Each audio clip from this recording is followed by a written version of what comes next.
Software দিয়ে picture art বা কার্টুনের মতো ফটো এডিটিং করতে সময়ের যত ঝামেলা, তারই সলিউশনে আজকের এই এপিসোডে আপনাদেরকে দেখাবো জাস্ট এক ক্লিকে আপনার ছবিকে পিকচার আর্ট রূপে পরিবর্তন করতে পারবেন। হ্যালো ভিউয়ার্স, আমি সাইমন, আপনারা দেখছেন নির্মাণ creation YouTube channel. Picture art বা কার্টুনের মতো ফটো এডিটিং করতে আমাদের ToonMe নামের অ্যাপ্লিকেশনের প্রয়োজন। সো এটি প্লে স্টোরে ইজিলি ভাবে পেয়ে যাবেন। আর ভিডিও শুরু করার আগে আপনাদের কাছে ছোট্ট একটি রিকোয়েস্ট, আমার এই ছোট্ট চ্যানেলটিকে সাবস্ক্রাইব করে পাশে থাকা বেল আইকনটি বাজিয়ে দেবেন পরবর্তী নোটিফিকেশন পাওয়ার জন্য। তো চলুন আজকে এই ভিডিওটি শুরু করা যাক। আমরা স্ক্রিনে চলে আসলাম। তো প্রথমে আমাদের ToonMe অ্যাপস এর ভেতরে প্রবেশ করতে হবে, আর অবশ্যই আপনারা মোবাইলের ডাটা কানেকশনটা অন রাখবেন। আর এই অ্যাপসটির ভেতরে প্রবেশ করার সাথে সাথে আপনার সামনে এই ধরনের একটি ইন্টারফেস চলে আসবে।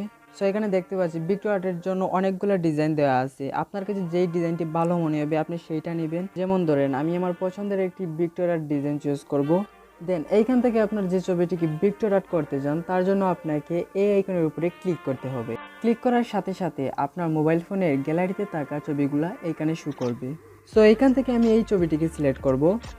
এই ছবিটাকে হালকা ছোট বড় করে সাইজ মতো রেখে দেব। দেন এই আইকনের উপরে ক্লিক করে ছবিটিকে ইনপুট করে দেব।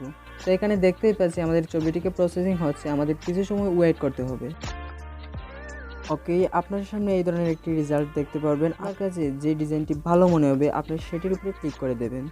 তো আবার আমাদের কিছু সময় ওয়েট করতে হবে। ফাইনালি আমাদের এই ছবিটি পিকচার বা কার্টুনের মতো ফটো এডিটিং হয়ে গেছে। এইখান থেকে আপনি ইফেক্টস অ্যাড করার জন্য আপনাকে এই আইকনের উপরে ক্লিক করতে হবে। দেন এইখানে আমরা সাইডে স্লাইড করলে অসংখ্য ইফেক্টস দেখতে পারবো।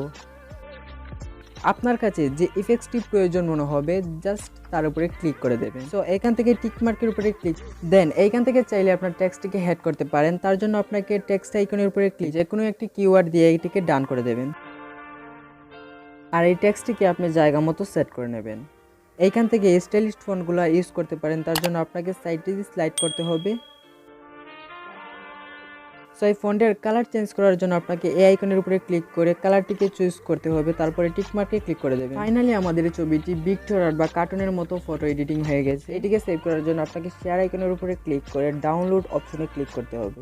আর এই সেম প্রসেসে আপনি আপনার ছবিকে কিছু সময়ের মধ্যেই পিকচার আর্ট বা কার্টুনের মতো ফটো এডিটিং করতে পারবেন। আশা করি আজকের এই এপিসোডটি আপনার কাছে ভালো লেগেছে। যদি ভালো লাগে লাইক কমেন্ট শেয়ার করতে ভুলবেন না। আর আপনারা সবাই ভালো থাকবেন, সুস্থ থাকবেন। আমার এই ছোট্ট চ্যানেলটিকে সাবস্ক্রাইব করে সবসময় পাশে থাকবেন।